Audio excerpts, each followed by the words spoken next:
Welcome to Below the Line, where we talk about working in Hollywood from the crew perspective. My name is Skid. I'm a former assistant director and your host. Quiet on the set. This is our final episode about the 2023 Oscar nominees. And today we're talking about achievement in prop mastering. Now, listeners who follow the Academy Awards closely may be asking themselves, what are they on about? Props aren't recognized as an Oscar category. On that point, you'd be right. However, I'm going to posit that this is a grave injustice. And so today I've invited some guests to talk about which of last year's films would be worthy of a hypothetical nomination for the work of the property master. As with all of our episodes in this series, my guests bring expertise. Gregg Bilson Jr., you're the president of the ISS Group, a conglomerate of companies that make, sell, and rent props around the world. Gregg, welcome back to Below the Line. Thanks for having me. Also returning is Scott Buckwald, property master and friend of the show. Scott, your credits include The Old Man, The Prestige, and A Mighty Wind. Glad to have you back as well. Always a pleasure, Robert. Now, you can't call me Robert. People are not going to know who that is. You got to call me Skid. Skid. Okay. Okay. If you want to learn more about my guests or any of the prop masters we discuss, go to imdb.com. Below the Line has a page where I notate every episode, and it's easy to click through to the resumes of my guests. Let's get into it. The 2023 prop mastering nominees, as selected by us, are The Creator, Last Voyage of the Demeter, Napoleon, Oppenheimer, and Poor Things. We're going to discuss them in that order, and spoilers are possible, so consider this a warning. Apologies in advance if I mispronounce the names of any prop masters, and my guests know they're welcome to correct me, which makes them equally culpable. Okay, first up, The Creator, property master Justin Hazelden. This was a movie that certainly wasn't one of my favorite movies, though I was extremely impressed by it. The movie itself seemed like it was trying to redo the Terminator movies. Definitely had that feel, even had a feel of a movie that would have come out in the 90s. Certainly the CGI and the technology of the movie is far greater than what would have come out in the 90s. But overall, I did enjoy the movie. But it's creating a world. There's different levels of propping, and I know that I've done several of them. There's the kind of propping where you essentially can just go to a prop house and pull things off the shelf and bring them directly to the set. This movie, which a lot of sci-fi movies have and a lot of horror movies have, you're creating things. There's very little that is going to be directly off the shelf. And even though the movie itself might not fall into the same category critically as, say, Oppenheimer, as a prop master looking at the movie, I'm seeing it on a whole different level. Yeah, I would agree with Scott. They created an entire world that didn't previously exist, and I thought it was a very interesting mix of very high-tech, sophisticated technology and then very lowbrow technology with simple farming in the land in which they used. The story wasn't my favorite either, and it's probably why it fell flat at the box office. But visually, the design, the ships, the weaponry, the existence that they created in this otherwise never seen before world was beautiful. I mean, it was very attractive to watch. And really, that's what sucked me in. The talent was also very good. It's just the story for me didn't really resonate, and apparently for others as well, because at the box office, it did seem to struggle. I think part of the reason it struggled, I know my favorite movie partner for this kind of stuff is my son. And on the first time we saw the trailers for this movie, our initial reaction was, this is just Terminator. And I think to modern audiences, they feel like they've either seen the movie before or it just didn't strike a nerve that would have struck people 20 years ago. But, again, nothing in this movie existed. Everything has to be created. Everything has to be designed. That's what always impresses me, because I know on the smallest level, on small movies that I've done, small TV shows that I've done, even if I only have one or two creative things, sometimes just creating a rubber knife is much more than most people would imagine it's going to take to do that. And then when you look at a movie like this, it it's staggering, and I'm very impressed by the work that the prop master would have done for this movie. Yeah, agreed. Were there specific props that maybe they took it in a direction that you thought you wouldn't expect for a futuristic film, or was there just the general challenge of doing a future set film impressed you? Well, I think on futuristic genre, to me, is the most difficult prop job there is, because you really have to think through what is the technology going to be 100 years, 200 years in advance? What things remain the same? So you're really picking and choosing your battles as far as what technological leaps and jumps there are. They had a space element here. They had weaponry. They had vehicles. They had some pretty sophisticated technology.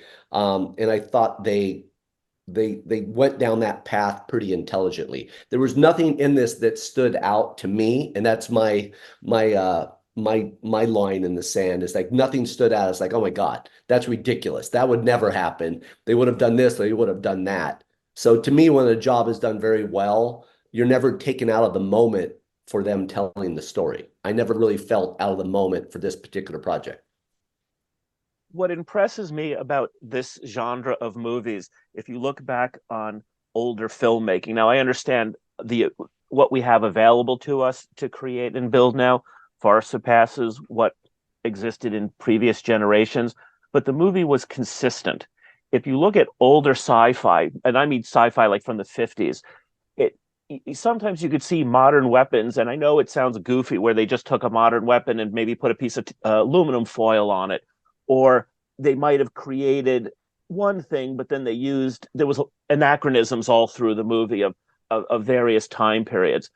And probably wasn't until maybe Planet of the Apes and 2001 Space Odyssey where sci-fi started becoming sophisticated for grown-ups. When I watched this movie, like Greg said, nothing ever took me out of the element. Everything about it seemed like they went to this time period and propped it from then. Every prop seemed organic to the movie. Every prop seemed like it was the correct evolution from where it came. I remember they were making their versions of AK-47s, and I was impressed by it because it looked like an AK, but it looked like an AK several generations into the future. And that was something that caught my eye simply because it's something that I personally would have to deal with. But in general, I thought the movie was very consistent and very just on top of things. Well, the next film on our list is a different kind of challenge. That's The Last Voyage of the Demeter, Property Master Eklund Frizz. Another gorgeous film. There was a lot of night sequences shot on this. And anytime you film on, near, or around water and a boat, it's a very difficult environment in which to shoot. You're in small spaces, you're constantly moving. And then once again, everything in this project, granted, people have been sailing for many hundreds of years, but everything was created. The ship, not one single element you could go down to Walmart and buy. Everything had to be created, and many aspects had to be technically accurate with regard to the historical time period in which you were doing this. And then the actors, the set, it all has to operate. You all have to work within this environment, 150 years behind. And once again, this was gorgeous. Nothing stood out. Everything was very much the same theme, the same tone, the same textures and colors, and everything I thought was really very good. See, I would say the exact same thing. In a lot of ways, this movie was the opposite side of the coin from the creator. It takes place in the past. It's a created story. It didn't really happen. Total fantasy. I think the movie did not do well at the box office because I think it missed its mark in certain ways. I personally don't think it took it as far as it could have, but the consistency of everything from the production design to the hair and makeup, to the costumes, to the props, it all worked well. And it's great when that happens, when you could see that all of these people worked together on one level or the other, and every prop had to be created. Little difference between this and the creator is this, they had guidelines, whether it was weapons or various tools used on the sailing ship. They had references, but again, to be able to recreate it is a lot of work, and it's not, doesn't make it necessarily easier to do it. In some ways it makes it harder because you're having to live up to people's expectations, but just all around beautiful movie. I loved every piece of it. Are you saying that you don't believe in vampires? um the movie, I was hoping the movie, this is more critical on the movie, I was hoping the movie was going to have more of a feel of Aliens, and it never reached that level of horror to me. Yeah. Totally different discussion, I know. And the props could have been the same whether it was the movie I wanted to see or this movie.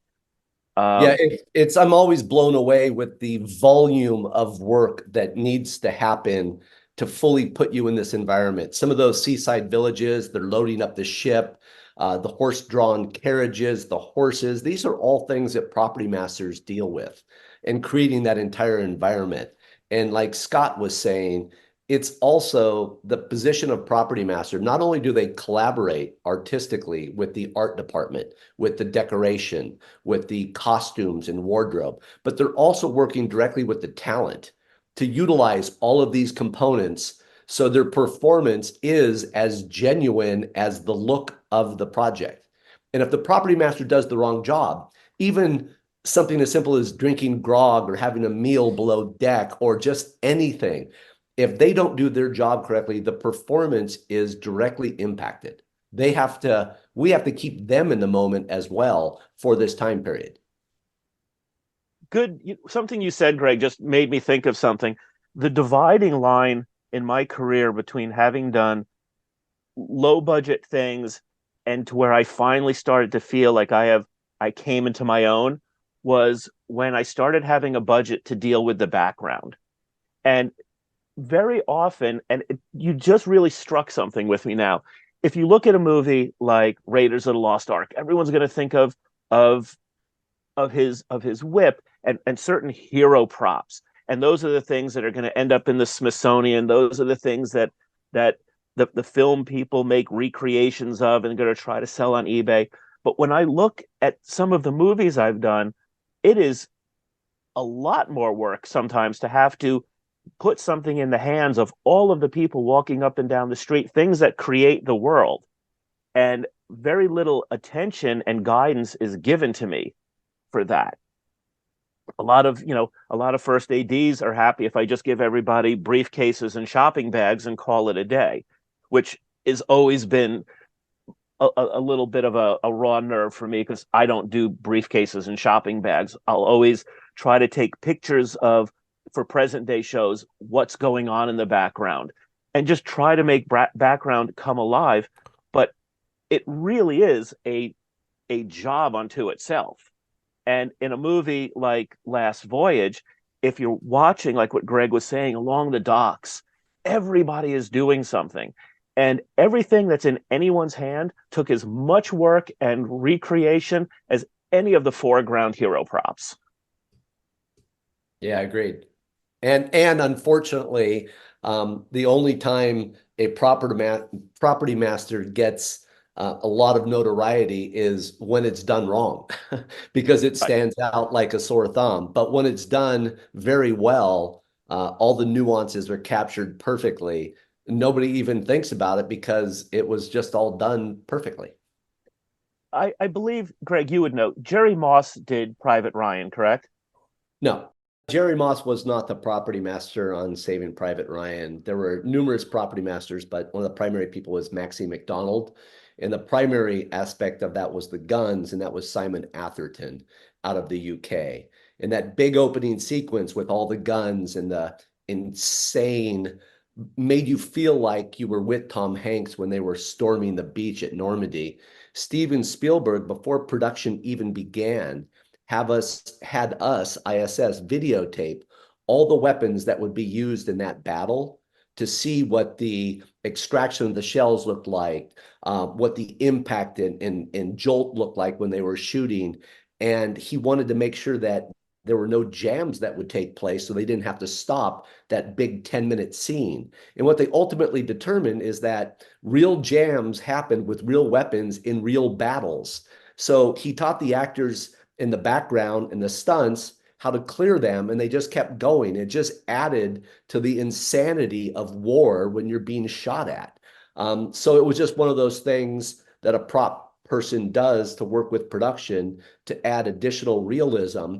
So most people that saw that movie felt as though, to a certain aspect, they've actually been through a war. That's how well that scene was shot. That's probably a good segue to the third film on our list, Napoleon, property master Joshua Pauly. When I saw Napoleon, I immediately thought back to Private Ryan and exactly what Greg said. I have been a movie fan from the time I was a little boy. And, when I was a kid, my mother was my favorite movie partner. Now it's my son. And I've always allowed myself to get lost in a great movie. And now, having been working in film all of my adult life, I don't watch a movie thinking there's 150 people on the other side of that, and that none of these people are getting hurt. When I see a good movie, I fall into it. And all through Napoleon, I'm watching the trailer now.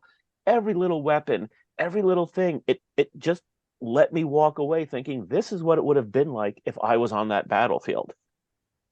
Yeah, yeah. I mean, modern war is one thing, but war back then was just absolutely heinous. A little flesh wound, you would die 3, 6, 8, 10 weeks down the road. Right. All the battle scenes, the cannons, the food, the luxury in which these people lived in at the time period in which they were doing it, the combination of costumes and the set designs, it was just a gorgeous film to look at. And you're almost under a little additional pressure because you're recreating historical events that took place. These are real people. These were real events. And to portray them both accurately and then tell the story without ever coming out of that moment is much more difficult than people know. And once again, I think the devil is in the details, and the details are certainly in a lot of the background. I'm watching now, there's a little bit of a making of, and I see Ridley Scott walking, basically inspecting the troops. Every one of them is fully equipped. They have a gun. None of that is CGI. Maybe the deep background they started CGIing, but again, as a prop professional, I know the amount of work that took just to procure all of those weapons.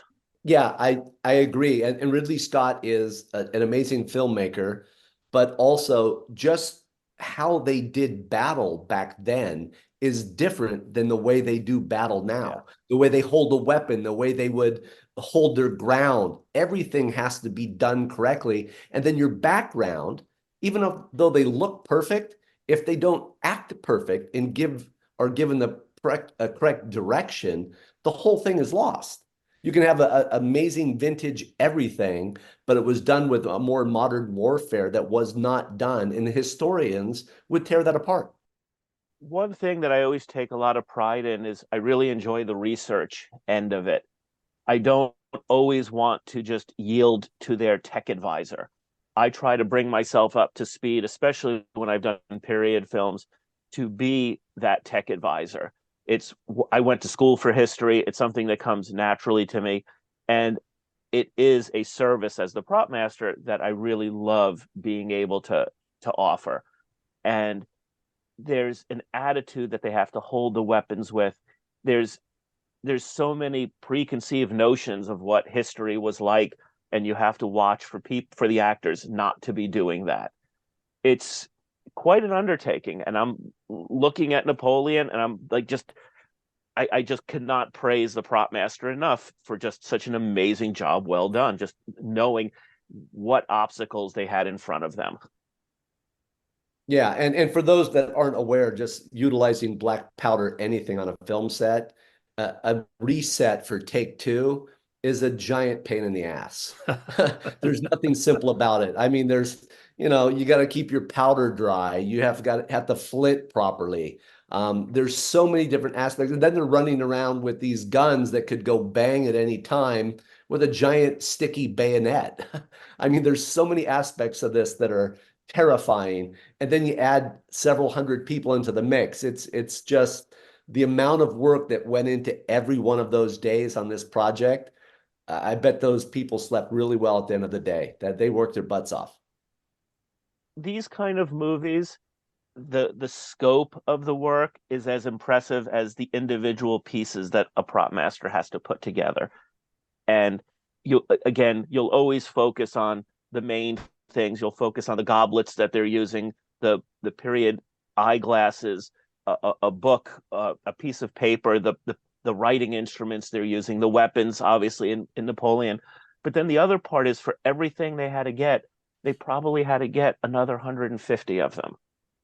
And as hard as it is to get 150, sometimes it just seems unsurmountable when you're first opening the script and you're reading it and you're thinking, how in the world am I going to pull this off? But we always do. And this person definitely did. And then not just when the cameras are there, but how about when they wrap at night? Everything has to go back and get cleaned and then get ready to do it all again the next day. And sometimes you're having to do that multiple days in a row. And maybe one day it's raining and now you're doing all these things in the mud and it has to match. I mean, when you look at all the elements that they have to fight through to make it happen as well as they did, I'm just blown away at the scope and the scale and how well this was done. On the show I'm working on now, not to give a spoiler on something that hasn't been completed yet, but we have a battle scene. And originally, the ADs our assistant directors, had scheduled the after effect of the battle scene before the battle scene. And between myself and the stunt coordinator, we spoke to them and we said, that's not the way we want to do this. Let's do it in the right order so that we don't have to worry about pre-breaking things. Let's break things in the shot. Let's not have to spend time and money on creating the destruction, when if we shoot the scene in a continuity order, in the right order, a lot of that destruction will happen naturally. Now you're giving away all the secrets, Scott. Yeah. Yeah, Scott, if you want to give away secrets about Old Man, you're welcome to do so here. We're big fans of that show coming back, so keep it coming. I am a big fan of that show as well. And that's one of the great things about sitting in my seat at ISS, is that oftentimes I get to read the scripts and then I get to see what they ultimately did. And I geek out on all this stuff. When it's done well, it's just, there's nothing better.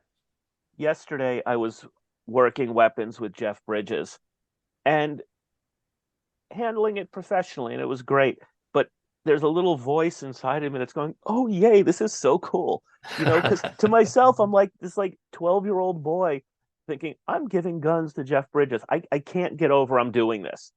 And I think in this business, because the hours are so long and the work can be so arduous at times, if we could stay excited. I mean, I've been doing this a long time, and there's a lot of guys my age looking to retire, and I have zero interest in retiring. I am having such a blast. Every time I walk into Gregg's office, I have fun. I love walking through ISS. I get a kick of seeing all of the things that are available to me. I would find it hard to believe with a movie like Napoleon or Last Voyage of the Demeter or The Creator that those prop masters do not love what they're doing. We talked about the challenges of these large battle scenes. The next film's got a different kind of challenge, and that's Oppenheimer, property master Guillaume Deluche. And in fact, I know Guillaume. He was an assistant props back on Swordfish when I was working in LA. We done a couple of things together when I was out there. So Guillaume, congratulations for your nomination. But what was it about Oppenheimer that you guys thought was worthy of a props nomination? Well, once again, you're recreating historical events that took place. And in Oppenheimer, for me, they gave you a view behind what was taking place on a large global scale with the race of this atomic energy and this atomic capabilities. to potentially impact wars that were taking place. And then the politics and some of the behind the scenes stuff that you got to see with, do we really go forward with this technology? The politics involved in it was really fascinating to me. And once again, it's period. I mean, we had people like Einstein and Oppenheimer and all of these crazy people involved in what really took place. And we know how it ends. To me, when you make a film and you know the ending, and yet they still capture your attention for the entire 3+ hours, it's done very well. Having worked with Christopher Nolan, one thing I could say about having worked with him is you will not hear the expression, don't worry about it, no one will notice on his set. That if there's a particular insignia that needs to go on the chest of one of the officers, and the movie is taking place in 1944, May of 1944, and you find out that that insignia changed a little bit in April of 44, he's going to want the right one. It's great having the bar set so high, because when you complete it, it as much of a torture as it might be sometimes during it, boy, when you sit back and watch it, you just love the praises that people put upon you. And everything about this movie, again, I know how, just like what Gregg said, I knew how it was going to end, but the journey getting there was just fantastic. Yeah, and then this had a lot of interesting elements, everything from press of the time period, very sophisticated, top secret science and medical devices that a lot of people had never seen before. It was very difficult to recreate these items for Guillaume, the decorator, the entire art department on this project. I felt as though I was in that time period going through the entire process with everybody. And like we've said on numerous occasions, when a film is done at a very high level, it takes you, you're living in that environment. You're being told the story and you're almost part of it. You're never taken out of it if it's done well. Everybody, the actors, the props, to me, a prop is an actor that doesn't speak or do anything, but it's just as relevant to have you in that moment. One thing I say when I interview for a movie is that I consider myself an actor in the show, and that as a grown man, if I'm doing a show with a bunch of teenagers, I have to be a 17-year-old. I can't give those kids a backpack that appeals to me.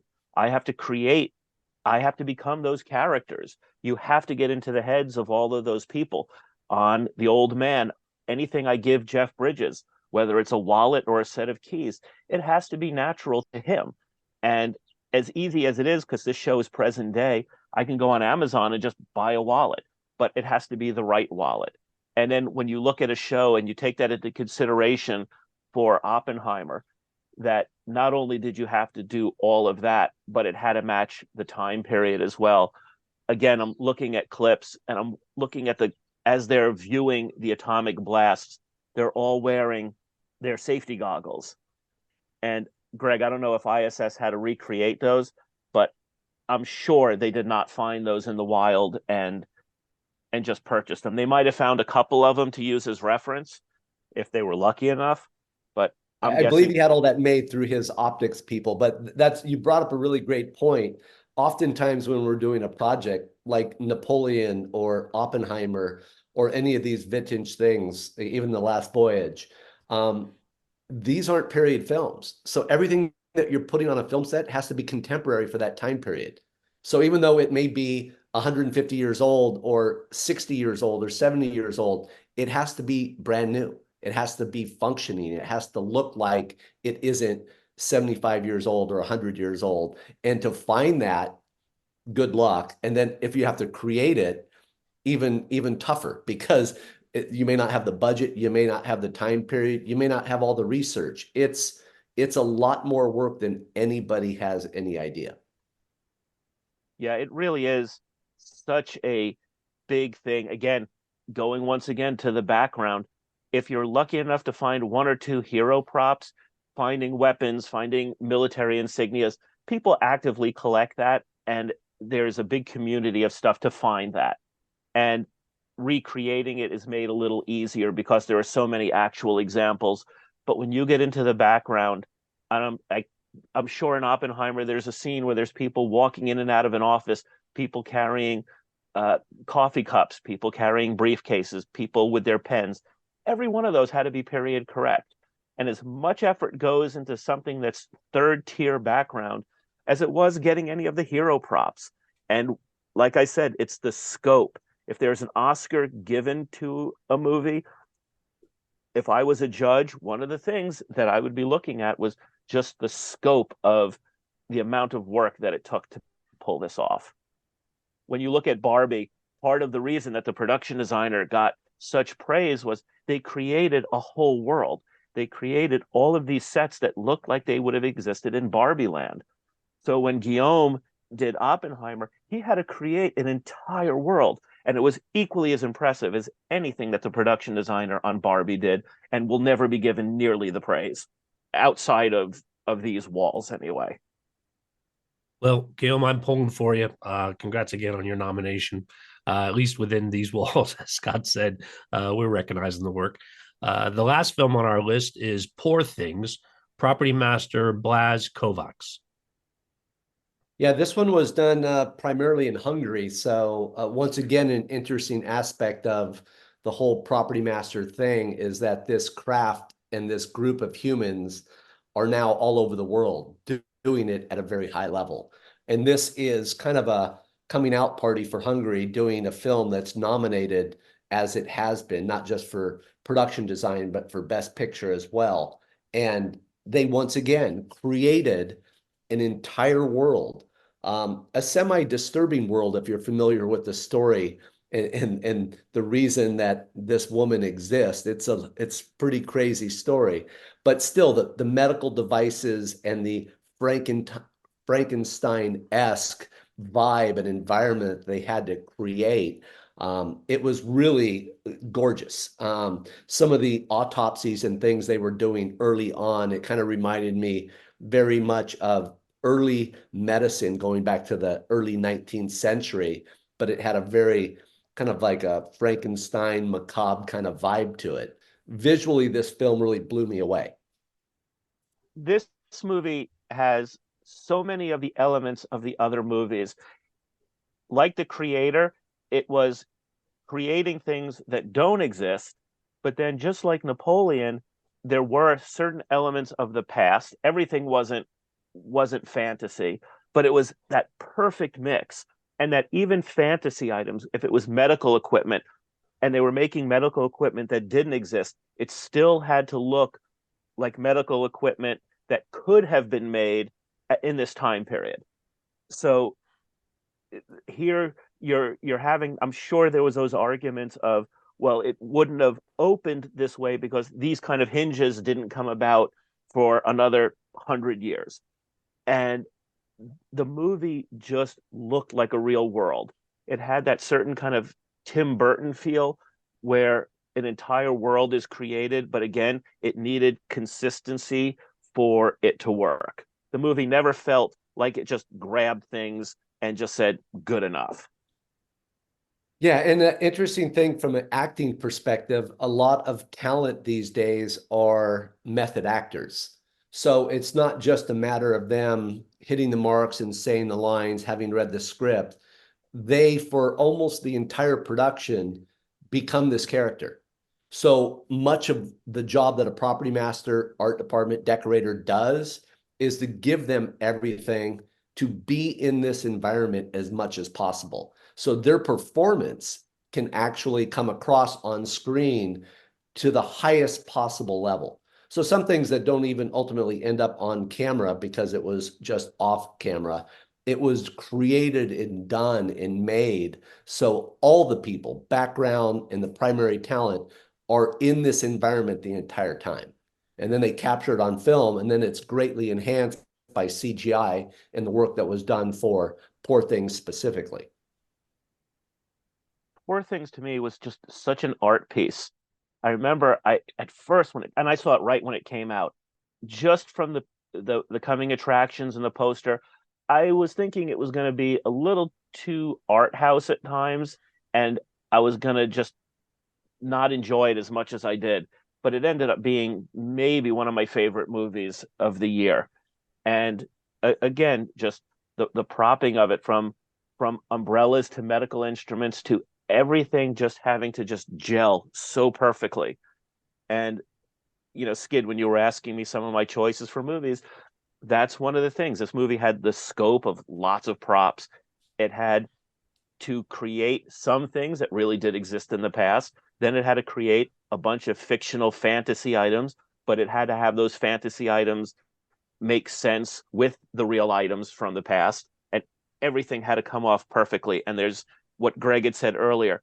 Never was I taken out of the movie and feeling like I wasn't in this environment.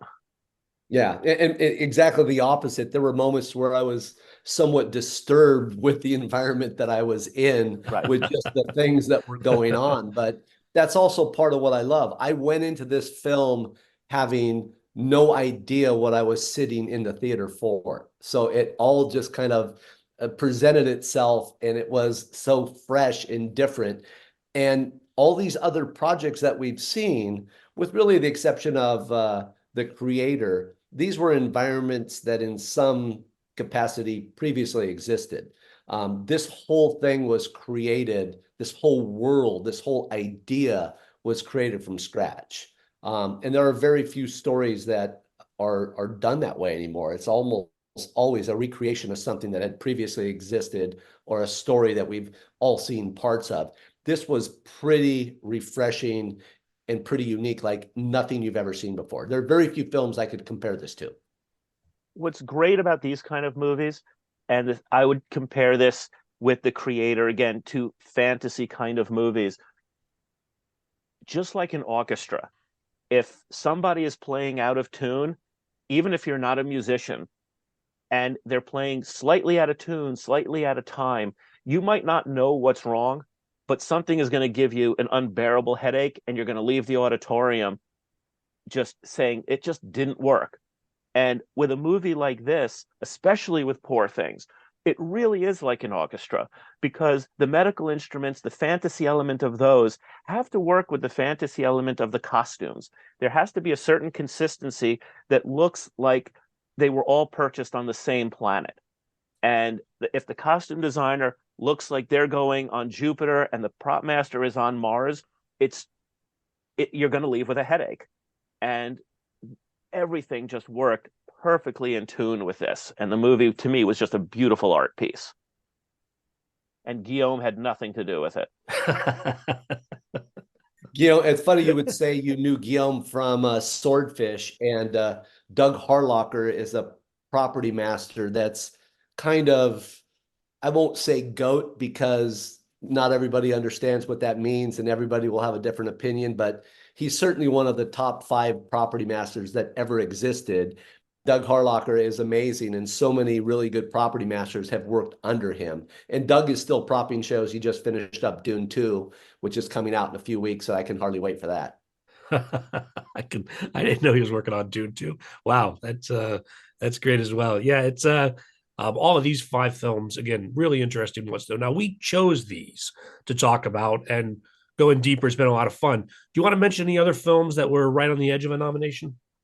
Yeah, I have a few, and it's kind of crossing a little bit of a line that is weird for a lot of people, but not everything these days is seen in a theater. So they don't necessarily qualify for an Oscar per se, but there's 5 projects in general that I thought were amazing. Barbie wasn't spoke about. I thought it was amazing look. But Asteroid City was an amazing, another Wes Anderson film. Sandy Hamilton was the property master in that. They created this amazing, beautiful world. But 3 TV shows, all period, all done incredibly well, is Julia, the woman who brought cooking into our homes. Every scene in that involves props and food, and anybody that's done food on TV or on films, it can be a giant pain in the ass, and it has to be done really well. That was done amazing, with all the period stuff being completely spot on. The Gilded Age, same thing. Time period, turn of the century, super high end, absolutely gorgeous. Pete Clark did an amazing job in New York on that project. And then one of my favorite projects this year for everything combined was Lessons in Chemistry. It was a period thing, also on cooking and a scientific element. I just thought they nailed it across the board. The property master was Jody Mann, and the decorator was Laurie Mazur. And it was just, for me, amazing. And Dune 2 we'll be talking about next year, Doug Harlocker. That's another really cool one. Scott, how about you? Anything else that was right on the edge of a nomination? Any other shout outs? I'm trying to just look through.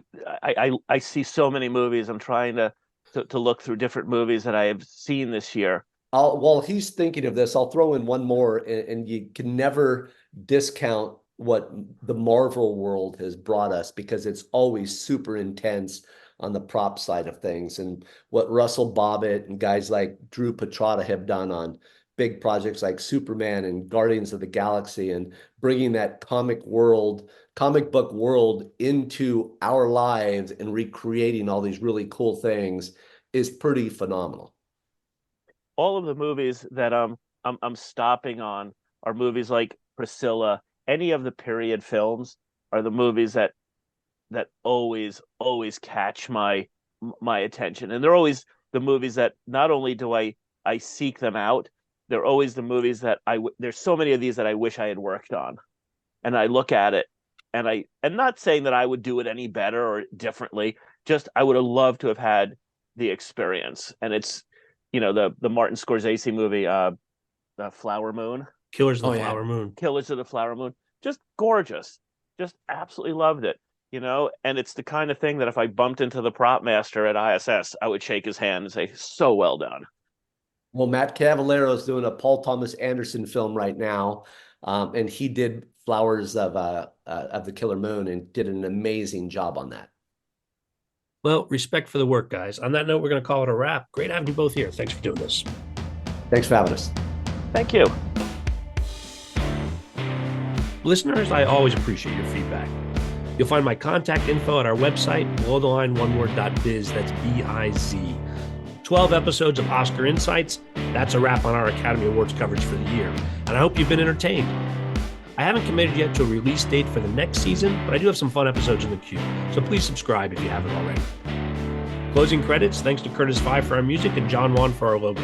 The logo is available on t-shirts, mugs, and stickers at redbubble.com. To all of our listeners, I appreciate you. Please rate us wherever you get your podcasts and tell your friends. Thanks again from Below the Line.